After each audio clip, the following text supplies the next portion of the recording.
भाई और बहनों, मातृशक्ति को नमन।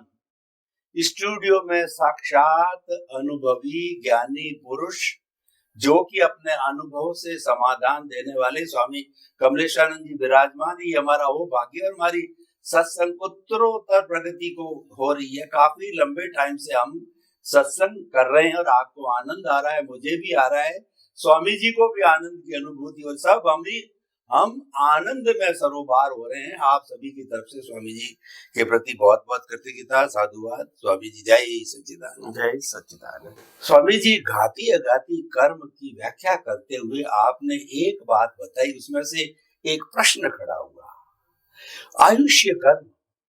अगर आपने केवल दर्शन प्राप्त किया इस जन्म में, अगले जन्म में आप जो है केवल ज्ञान से जुड़ा हुआ आयुष्य भुगत करके मुक्ति को जाएंगे, कोई भी जाएगा।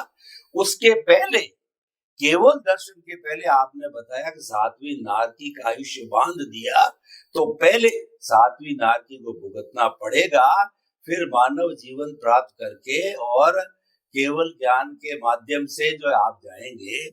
ये बात थोड़ी सी पूरी समझ में नहीं आई, तो मैं ये जानना चाहता हूं कि एक जन्म में व्यक्ति कितने आने वाले फॉरवर्ड आयुष्य यानी भवों का वो जन्म ले सकता है। और आप तो कई बार बताते हैं कि केवल दर्शन अगर हो गया है तो निश्चित तौर पे अगला जन्म केवल ज्ञान और मुक्ति का है। तो थोड़ा कंफ्यूजन खड़ा हो गया, कृपया इस कंफ्यूजन को जो है वो आप निरस्त कीजिए। हो सकता है कि कोई मेरी समझ का फेर हो, तो आपके मुखारबिंद से, आपकी अमृत वाणी से, आप अनुभव वाणी से ये बताइए, एक जन्म में कितने भवों का आयुष्य कर्मबंध हो सकता है। और अगर केवल दर्शन भी कर लिया आपने उस जन्म में, तो क्या नेक्स्ट बर्थ के अंदर आप केवल ज्ञान होकर मुक्ति को नहीं जाएंगे? ये दो चीजें आप बताइए। प्रश्न के लिए धन्यवाद और श्रोताजन को मेरा नमस्कार। सबसे बड़ी बात यह है कि कुदरत का कानून क्या है। कोई भी इंसान मिनिमम 1 वर्ष का और मैक्सिमम 8 वर्ष का कर्म चार्ज कर सकते हैं। ये मिनिमम और मैक्सिमम कैपेसिटी की बात हो गई। अभी उसमें से rule number 2, minimum to maximum, एक रूल हुआ। दूसरा रूल ये है कि मनुष्य भव में कोई भी मनुष्य एक मनुष्य भव से ज्यादा कर्म बंध नहीं कर सकता। ये दूसरा रूल्स। भले मैंने 8 जन्म का कर्म बंध किया है, मगर उसमें मनुष्य का कितना होगा? 1। और मैंने एक ही बर्थ का कर्म चार्ज किया है, तो नेक्स्ट बर्थ में मनुष्य भव ही होगा और कोई ऑप्शन नहीं है। तो पहले मिनिमम मैक्सिमम 1 to 8, दूसरा मिनिमम मैक्सिमम मनुष्य भव में से नेक्स्ट मनुष्य भव में एक ही बर्थ होता है, उसमें ये 2, 3, 4, 5 नहीं बांध सकते। तो ये मिनिमम और मैक्सिमम कैपेसिटी ह्यूमन की बताया। अभी प्रश्न ये हुआ कि केवल दर्शन के बाद नेक्स्ट भव में ही आपको मुक्ति मिल जाती है। वो सिद्धांत से 100% करेक्ट है, कोई कंफ्यूजन नहीं है। मगर आपको ये सुनने में ध्यान रखना चाहिए कि ये मनुष्य भव में मेरे को केवल दर्शन हुआ, तो नेक्स्ट मनुष्य भव में ही केवल ज्ञान होगा। मगर उसके बीच मनुष्य भव के अलावा नरक गति, देव गति या पशुनियों के कर्म है, तो वो तो खत्म करना पड़ता है। नेक्स्ट मनुष्य भव में केवल ज्ञान होगा और कोई भव में केवल ज्ञान संभव नहीं है। अगर मैंने केवल दर्शन से लास्ट भव में मेरा केवल दर्शन तो हो गया और केवल ज्ञान का बीज भी हो गया, मगर केवल दर्शन से पहले अगर मैंने 4 गति के कर्म बंद किया है, तो मेरे को यहाँ से पशु योनि में जाना पड़ेगा, नरगति में जाना पड़ेगा, देवलोक में भी जाना पड़ेगा, लास्ट में मनुष्य भव में आके मैं मोक्ष में जाऊंगा। तो नेक्स्ट मनुष्य भव में मोक्ष है केवल दर्शन के बाद। केवल दर्शन के बाद 2 मनुष्य भव नहीं हो सकता है। मगर केवल दर्शन के बाद मनुष्य के अलावा तो भव हो सकते हैं। तो सिद्धांत समझो। अगर अज्ञान खत्म हो गया मेरा तो नया बर्थ तो होगा ही नहीं, और जो अज्ञान खत्म होने से पहले जो कर्म किया है उसके लिए लास्ट बर्थ तो होगा, ह्यूमन लाइफ। मगर वो अज्ञान में आपने मनुष्य के अलावा भी कर्म किया है तो उसके भी भुगतान करनी पड़ेगी पहले, और बाद लास्ट में आएगा मनुष्य और आप मोक्ष में जाना है। तो सिर्फ कुदरत के कानून को समझो। कुदरत का कानून ये नहीं कहता है कि आपका अज्ञान खत्म हो गया तो भी आपका बौद्ध भाव होगा, नहीं। अज्ञान खत्म होने के बाद कर्म बंध तो खत्म हो गए, मगर अज्ञान खत्म होने से पहले जो कर्म बंध किया है उसकी भुगतान तो अवश्य आएगी। जैसे जैन धर्म में बताया गया है कि सैनिक महाराजा का जीव भगवान महावीर का परम शिष्य, परम भक्त, जो प्रथम 24 के प्रथम तीर्थंकर होने वाले हैं, मगर वो अभी नर्क में है और नर्क में से सीधे यहाँ आएंगे और तीर्थंकर बन के केवल ज्ञान प्राप्त करके मोक्ष में जाएंगे। तो उसका मतलब ये हुआ कि मनुष्य भव में जब उन्होंने केवल दर्शन प्राप्त करके केवल ज्ञान का बीज प्राप्त किया तो मनुष्य भव तो एक ही रहेगा और वो लास्ट रहेगा। इसके अलावा जो कर्म बंध था वो तो खत्म करना ही पड़ेगा।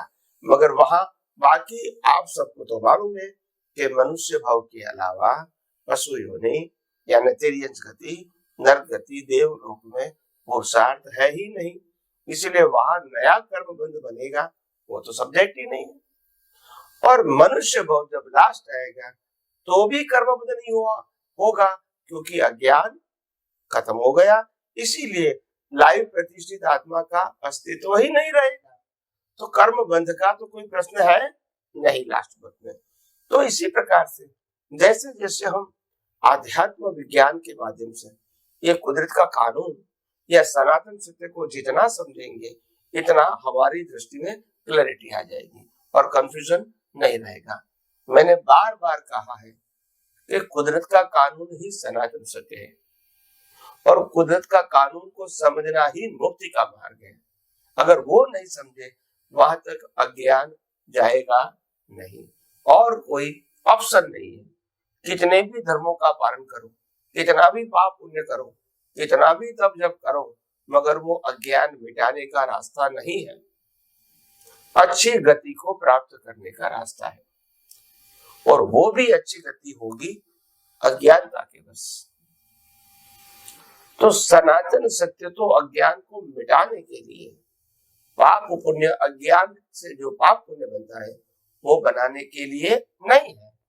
तो फंडामेंटल ये समझ लो कि कुदरत का कानून अज्ञान मिटाने के लिए है, अच्छे या बुरे भाव प्राप्त करने के लिए नहीं है। तो आइए हम आध्यात्म विज्ञान के माध्यम से आगे आगे और भी सनातन सत्य या कुदरत के कानून के बारे में और ज्यादा समझने की। स्वामी जी आपका बहुत बहुत धन्यवाद। आपने मुख्य जो केंद्र बिंदु बताया वो सनातन सत्य है। सनातन सत्य के केंद्र में आत्मा है और आत्मा सनातन है। आत्मा से जुड़ा हुआ जो सत्य है वो सनातन सत्य है। इसलिए कहा भी गया है आत्मा ही ज्ञान है, ज्ञान ही आत्मा है। आत्म ज्ञान के अतिरिक्त समस्त ज्ञान है वह अज्ञान है। बहुत सुंदर बात कही। अभी हम अज्ञान की चर्चा कर रहे थे कि अज्ञान का अर्थ होता है कि घाती कर्म, ज्ञानावरणीय, दर्शनावरणीय और मोहनीय और अंतराय कर्म। स्वामी जी ये जो मुख्य बात आत्मा सनातन सत्य है वो ज्ञान दर्शन पर आकर के टिकती है। तो ज्ञान दर्शन आप कहा करते हैं कि इसका डेवलपमेंट करो, ये हमारा जो है वो रियल पुरुषार्थ है और ये हमको करने का है और इसमें हम स्वतंत्र है। इसके ऊपर कुदरत का कानून लागू नहीं होता, कुदरत की बंदिश नहीं होता है क्योंकि आप उससे परे हो। तो ज्ञान दर्शन का डेवलपमेंट कैसे किया जाए, ज्ञान दर्शन का डेवलपमेंट क्या है और ज्ञान दर्शन जो है अगले भव में क्या कैरी फॉरवर्ड होता है या यहीं तक रहता है। ज्ञान दर्शन की पूरी व्याख्या उसकी पूरी जो कहना चाहिए फिलॉसफी जो है वो कृपया हमको बताइए कि बहुत ही इंपॉर्टेंट चैप्टर है। तो ज्ञान दर्शन के बारे में व्याख्या दीजिए। प्रश्न के लिए धन्यवाद। सबसे बड़ी बात यह है कि जो ज्ञान और दर्शन क्या है। ज्ञान का मतलब पूरे ब्रह्मांड का, दुनिया का भौतिक ज्ञान, वो ज्ञान नहीं है। वो ज्ञान संसार को चलाने के लिए है, आत्मा का ज्ञान नहीं है। आत्मा में जो ज्ञान है वो दुनिया के सभी ज्ञान को अनकवर करता है। उनको संसार के कोई भी प्रकार के ज्ञान की आवश्यकता नहीं है, मगर उसकी हाजिरी में अनकवर होता है। और अनकवर होने से वो क्या है, वो खुला होता है। जो भी सब्जेक्ट है, किसी को डॉक्टर बनना है तो डॉक्टर का ज्ञान अनकवर होगा। कोई टीचर है तो टीचर का ज्ञान अनकवर होगा। कोई चार्टर अकाउंटेंट है तो चार्टर अकाउंट का ज्ञान अनकवर होगा। इसीलिए वो सब्जेक्ट है, वो आत्मा के मूल ज्ञान स्वभाव का परिणाम है। वो ज्ञान स्वभाव है और स्वभाव से ये आपके दृष्टिकोण के मुताबिक ज्ञान खुला होता है। वो रिलेटिव सत्य और टेम्पररी व्यवहार चलाने के लिए। तो ज्ञान आवरण का मतलब होता है जो आत्मा के ज्ञान प्रकाश में खुला हुआ ज्ञान को ही ज्ञान मानना, वो ज्ञान आवरण है। वो आत्मा का ज्ञान नहीं है, उनके ज्ञान प्रकाश की हाजिरी में खुला हुआ है। और दर्शन आवरण क्या है? दर्शन का मतलब होता है सनातन सत्य को, कुदरत के कानून को, कुदरत की रचना को न मानना। 6 तत्व को जो सनातन है वो न मानना और केवल कुदरती रचना की अवस्था के डिटेलिंग में जाके उसको मानना, ये दर्शन आवरण है। हालांकि कुदरती रचना और कुदरती कानून जाना वो इनफ है, आगे जानने की जरूरत नहीं है।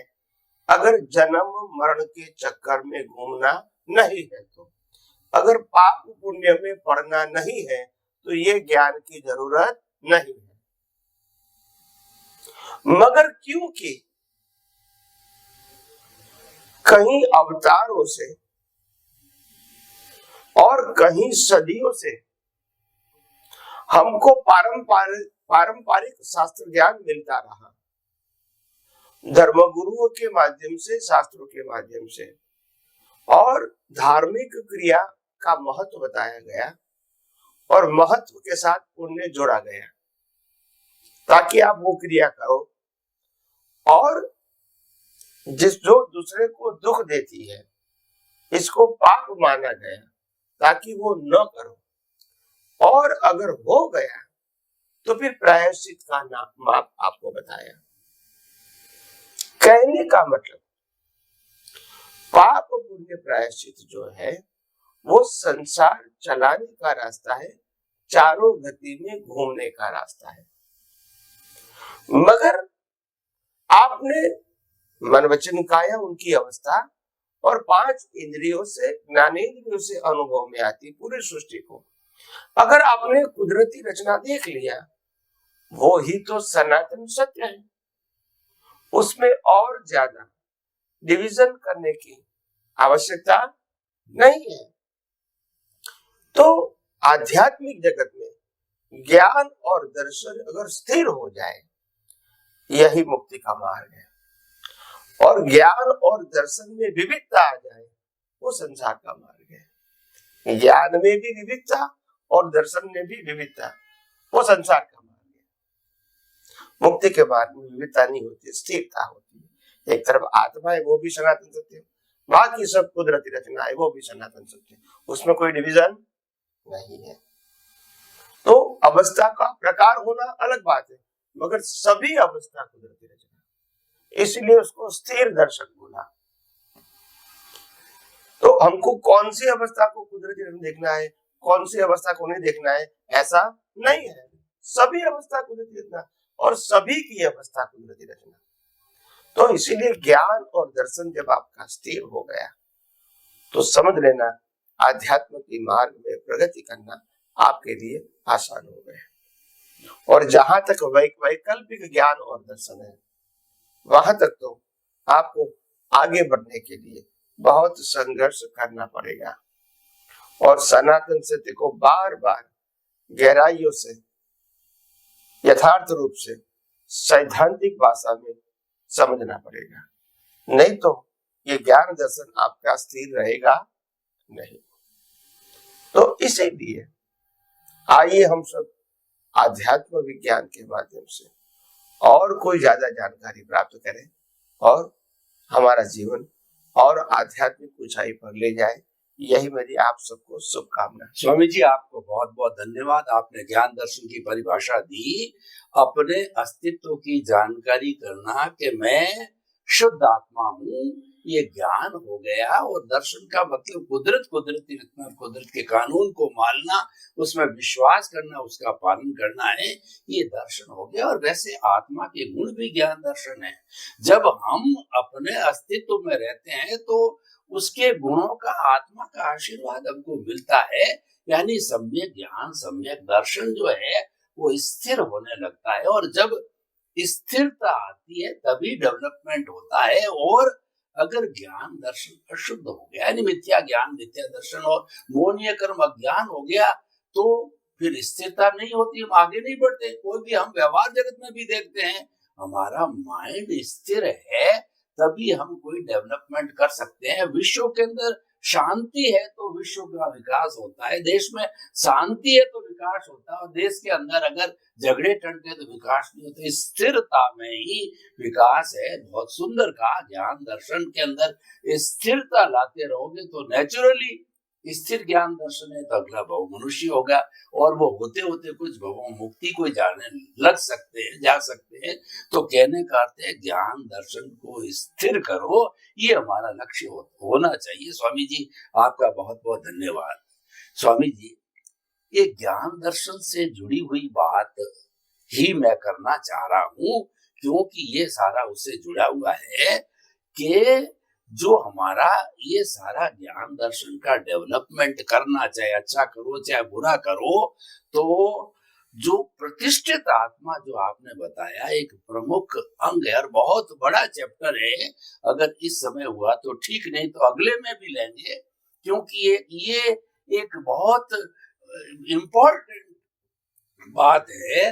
तो ज्ञान दर्शन को स्थिर कैसे रखें, और पुरुषार्थ, चाहे रियल पुरुषार्थ, रिलेटिव पुरुषार्थ, सारा करने वाली प्रतिष्ठित आत्मा है। तो प्रतिष्ठित आत्मा क्या है, और मैं जानना चाहूंगा कि उससे जुड़ा हुआ जो सारा तंत्र है, अंतःकरण इत्यादि है, उस पूरे सिस्टम को कृपया इस एपिसोड में या आने वाले एपिसोड में फिर प्रश्न करूंगा, कृपया इसको थोड़ा पूरा खोल करके बताइए। किस तरीके से जो हम अपना भाव डाल करके और प्रोसेसिंग करके, अच्छे बुरे का करके, और हम आगे से आगे बढ़ते रहे। कृपया ये पूरा प्रतिष्ठित आत्मा के चैप्टर को खोल करके बताइए।